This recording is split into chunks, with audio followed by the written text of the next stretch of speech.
আমাদের বাংলাদেশের যে পররাষ্ট্রনীতি সকলের সাথে বন্ধুত্ব, কারোর সাথে বৈরিতা নয়।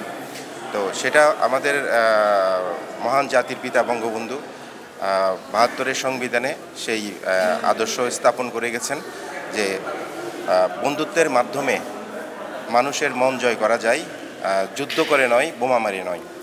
তো সেই সেই আদর্শটাকেই ধারণ করে আমাদের বাংলাদেশের শিল্পীরা আমরা যখন যেখানে আবেদন নিয়ে গেছি, আমরা যেখানেই বন্ধুত্বের হাত বাড়িয়েছি, অন্য যে কোনো দেশের শিল্পীরা আমাদেরকে সেই বন্ধুত্বের আহ্বানকে সাড়া দিয়ে আমাদের সাথে একসাথে কাজ করেছেন। শিল্পীরা ছবি আঁকে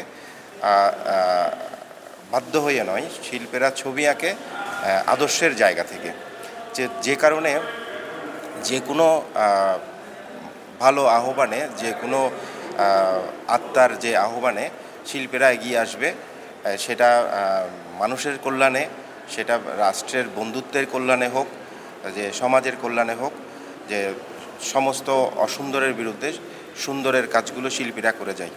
তো সুতরাং আমরা বাংলাদেশের যে শিল্পীরা ভারতে এসে এক্সিবিশন যেভাবে করি, একইভাবে আমাদের আহ্বানে সাড়া দিয়েও ভারতের শিল্পীরা বাংলাদেশে গিয়ে অতীতেও করে আসছে, কাজ করে আসছে। আমরা বাংলাদেশ, ভারত সহ আরও অন্যান্য দেশে মিলে বিভিন্ন দেশে আমরা কাজ করেছি।